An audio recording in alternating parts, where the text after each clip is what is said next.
अस्सलाम वालेकुम दोस्तों, मैं हूं हैदर जी। वीडियो एडिटिंग डोपी प्रीमियर प्रो के कोर्स में आपको खुश आमदीद कहता हूं। ये क्लास बोर ज़रूर हो सकती है, लेकिन ज़ीरो से स्टार्ट करने वाले अफराद के लिए ये क्लास निहायत ज़रूरी है। तो मैंने अपना सॉफ्टवेयर ओपन कर चुका हूं और जैसे ही हम अपना सॉफ्टवेयर ओपन करते हैं तो हमारे सामने इस पॉपअप विंडो में ये इंटरफेस देखने को मिलता है। ये इंटरफेस के टॉप लेफ्ट में अगर मैं देखता हूं, हमें न्यू प्रोजेक्ट देखने को मिलता है और ओपन प्रोजेक्ट। ओपन प्रोजेक्ट क्या है कि हमारे कंप्यूटर में कोई भी हमने पहला अपना प्रोजेक्ट बनाया हो, वीडियो प्रोजेक्ट, तो वो हम यहाँ से ओपन कर सकते हैं। इसी तरह ये जो आपको फाइल्स नजर आ रही है, ये वीडियो प्रोजेक्ट है जो मैंने इससे पहले बनाए हैं। न्यू प्रोजेक्ट क्या है? न्यू प्रोजेक्ट है कि अब जो हम बनाने जा रहे हैं कोई नया प्रोजेक्ट, तो वो हम यहाँ से ओपन कर सकते हैं। इसी न्यू प्रोजेक्ट के बटन पर क्लिक कर लूंगा तो अब हमें ये विंडो देखने को मिलेगी। यहाँ अगर आप इस टॉप लेफ्ट पर देखते हैं तो ये प्रोजेक्ट नेम है। यहाँ पर आप अपना कोई भी नेम दे सकते हो अपने प्रोजेक्ट का। मसलन मैं नाम दे देता हूँ पार्ट 1। तो ये पार्ट 1 हमने अपने प्रोजेक्ट का नाम दिया।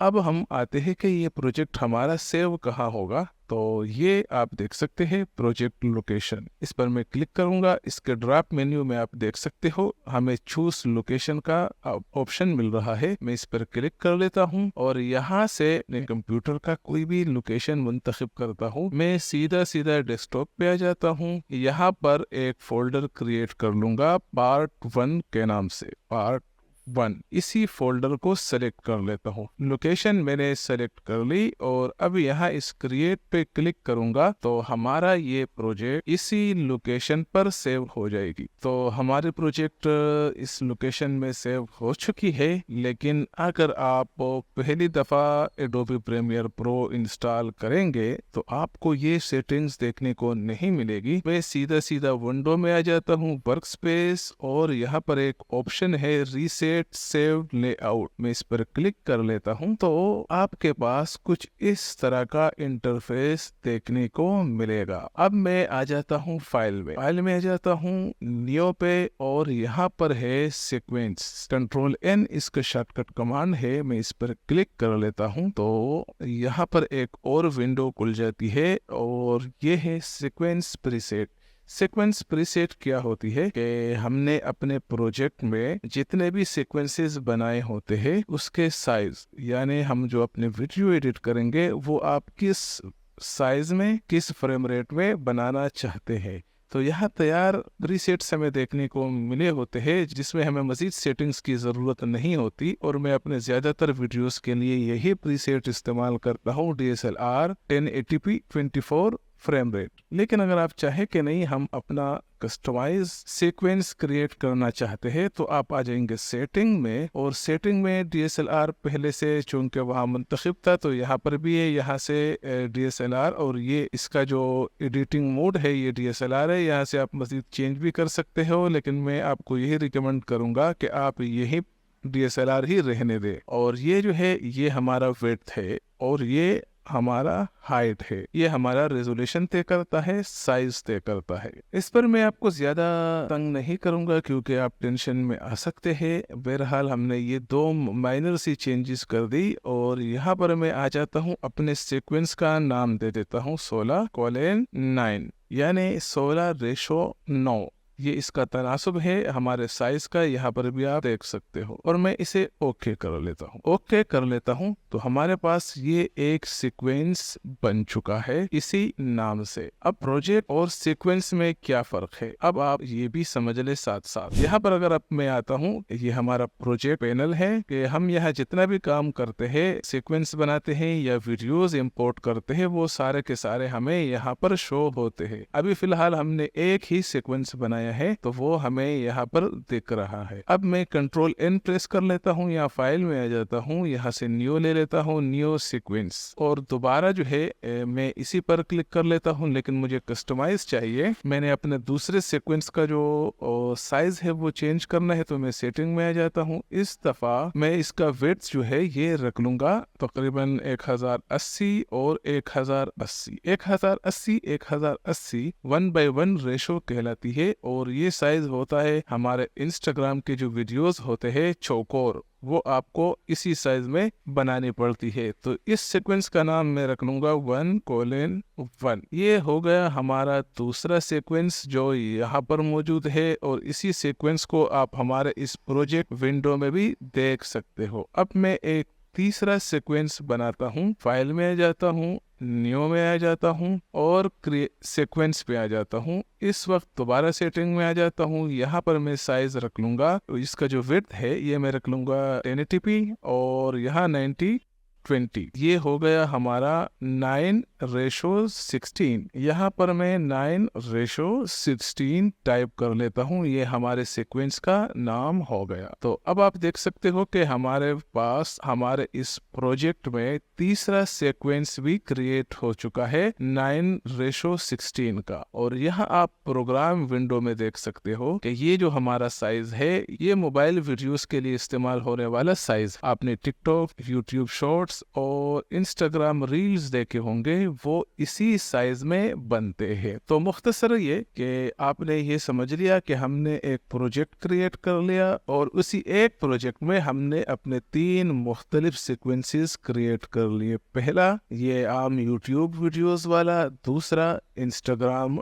वीडियोस वाला, तीसरा रील्स और शॉर्ट्स वीडियोस वाला, यानी ये लंबाई में जो हमें दिख रहा होता है। और ये भी आपने समझ लिया कि हम एक प्रोजेक्ट में कई सीक्वेंसेस ऐड कर सकते हैं। अब मैं आपको इसका इंटरफेस समझा दूं। ये चीजें बहुत जरूरी है। अगर आप इन चीजों को समझेंगे नहीं तो आगे चलकर आपको बहुत मुश्किलात आने वाली है, क्योंकि कोई भी सॉफ्टवेयर अगर आप सीखते हैं तो इसका इंटरफेस सीखना सबसे पहले मरहले में बहुत जरूरी है। तो ये इंटरफेस एडोबी प्रीमियर प्रो का डिफॉल्ट इंटरफेस है, हम ये इस्तेमाल नहीं करते। और ये चूंकि बहुत आसानी से कस्टमाइज होता है तो इसको हम अपने मन मर्जी के मुताबिक इस्तेमाल करेंगे। यहाँ पर ये जो लाइन आपको नजर आ रही है, मैं अगर अपना माउस यहाँ लाऊंगा तो यहाँ से ये छोटा बड़ा हो सकता है। अब यहाँ पर आपको कई मुख्तलिफ चीज़ें देखने को मिलती हैं जो गैर ज़रूरी चीज़ें हैं, यानी वो चीज़ें जो हमें ज़्यादा इस्तेमाल में नहीं आती। मैं इसको सिंपल इस पर क्लिक कर दूंगा। यहाँ पर 3 लाइन्स आ रही है, इस लाइन पर क्लिक कर दूंगा और इस पैनल को क्लोज कर लूंगा।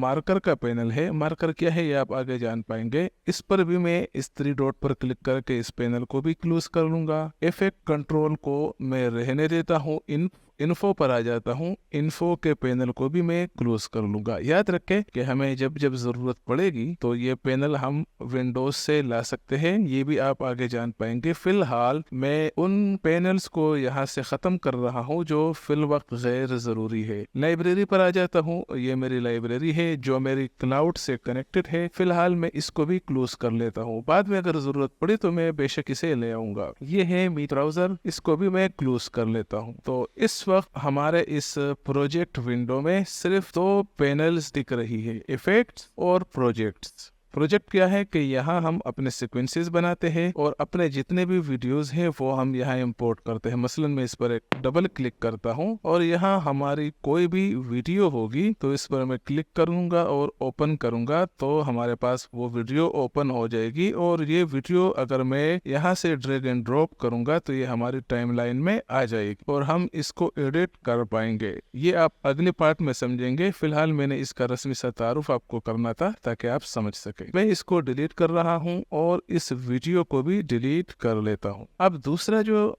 हमारे साथ पैनल दिख रहा है ये है हमारा टाइमलाइन। ये टाइमलाइन वो है जहां पर हम अपना सीक्वेंसेस जो भी सीक्वेंस बनाते हैं अपने वीडियोस को यहाँ इंपोर्ट करते हैं। इंपोर्ट करने के बाद यहाँ लाते हैं और इसको यहीं पर एडिट करते हैं। ये जो है हमारा वॉल्यूम मीटर है, यहाँ पर हमें वॉल्यूम शो हो रहा होता है। तीसरा जो है ये प्रोग्राम मॉनिटर है। प्रोग्राम मॉनिटर क्या होता है, हम जो भी यहाँ पर वीडियो एडिट करेंगे वो हमें यहाँ पर दिख रही होती है। यहाँ पर हमारे साथ है लेफ्ट साइड में, वो है सोर्स विंडो। सबसे पहले मसलन मैंने अपनी कोई वीडियो दोबारा इंपोर्ट कर लेता हूँ, अगर हम इसको डायरेक्ट यहाँ लाते हैं तब भी ये हमें यहाँ पर जो है ना शो हो रहा होता है, लेकिन एडिटिंग के दौरान हम ऐसा नहीं करते, बल्कि अपने वीडियो फुटेज पर डबल क्लिक करते हैं, वो ऊपर हमें इस सोर्स मॉनिटर में दिख रही होती है। यहाँ से हम इसको प्ले करते हैं और प्ले करने के बाद हमें जो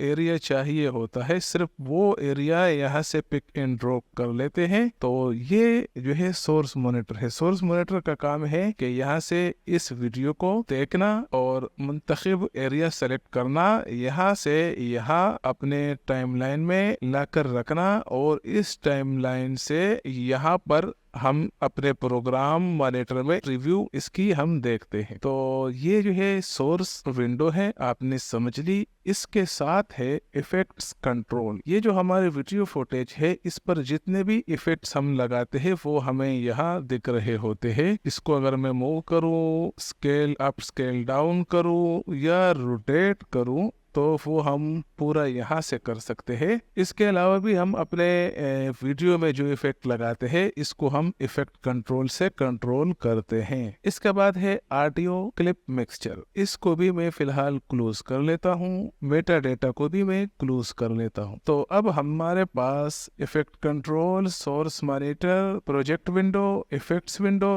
इफेक्ट्स विंडो के बारे में मैंने शायद आपको नहीं बताया, ये बता दूं कि यहाँ पर हमें मुख्तलिफ इफेक्ट प्रीसेट्स मिलते हैं। मसलन प्रीसेट्स है, प्रीसेट्स जो है ये बने बनाए होते हैं। हमने जो इफेक्ट्स अपने बनाए होते हैं वो हम यहाँ पर सेव करते हैं और फिर ड्रैग एंड ड्रॉप करके अपने वीडियोस में इस्तेमाल करते हैं। लोमेट्री प्रीसेट है। लोमेट्री जो है ये कलर ग्रेडिंग में इस्तेमाल होती है, आगे चलकर आप जान पाएंगे। ऑडियो इफेक्ट है, अगर हम अपने ऑडियो में कोई इफेक्ट लगाते हैं वो भी यहीं से लग सकता है। वीडियो इफेक्ट्स है, वो भी यहीं पर बहुत सारे मौजूद है और वीडियो ट्रांजिशन यहाँ पर मौजूद है। यानी इफेक्ट्स विंडो में हमें अपने वीडियो और ऑडियो के से मुताल्लिक जितने भी इफेक्ट्स होते हैं वो यहाँ मिलते हैं। तो इफेक्ट्स का तारुफ भी हो गया। अब हमने इसको अपने हिसाब से डिजाइन करना है, अपने इस इंटरफेस को। तो ये मुख्तलिफ तरीकों से होता है, लेकिन मैं जो इंटरफेस डिजाइन करता हूँ कोशिश करें कि आप भी ऐसा ही अपने साथ रख ले, ताकि आगे जब वीडियोस आएंगे तो इसी के मुताबिक आपको प्रैक्टिस करने में आसानी रहे। मैं अपने इस प्रोजेक्ट विंडो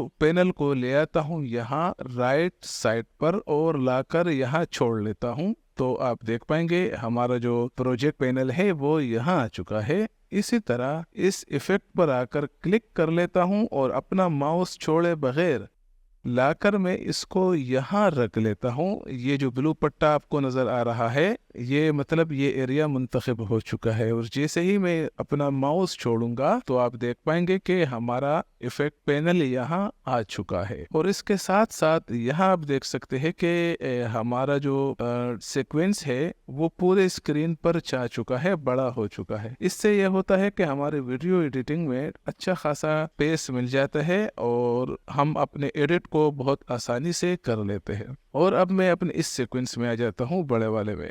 इसको जरा बढ़ा लेता हूँ, इसको छोटा कर लेता हूँ। अब यहाँ टूल्स है। टूल्स जो है इसको भी बेशक आप यहाँ से उठा के यहाँ रख सकते हो और इसको एक लाइन में भी कर सकते हो। तो टूल्स में अमूमन यहीं पर रखता हूँ, चाहो तो आप यहाँ रख दो या वहाँ, एक ही बात है। यहाँ पर अब मैंने कुछ और पैनल भी ला के रखने हैं। मसलन मैं विंडो में आता हूँ। विंडो में हमारे पास है एक्सटेंशन और एक्सटेंशन में है प्रीमियर कंपोजर। में इस पर क्लिक करता हूँ तो हमारे पास एक एक्सटेंशन देखने को मिलता है। ये आपके साथ नहीं होगा, ये अलग से इंस्टॉल करना पड़ता है। कैसे इंस्टॉल होगा आगे मैं आपको बता दूंगा, लेकिन ये बहुत पावरफुल एक्सटेंशन है तो इसको भी मैं बिल्कुल सामने रखता हूँ अपने इफेक्ट कंट्रोल के बराबर में, लिहाजा मैं इसको भी लाके यहाँ पर रख लेता हूँ।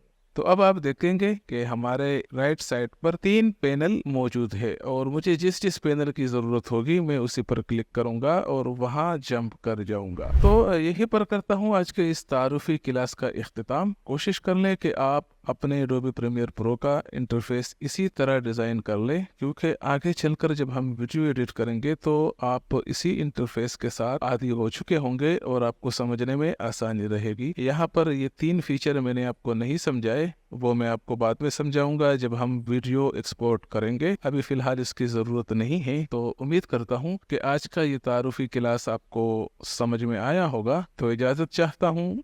अल्लाह हाफिज़।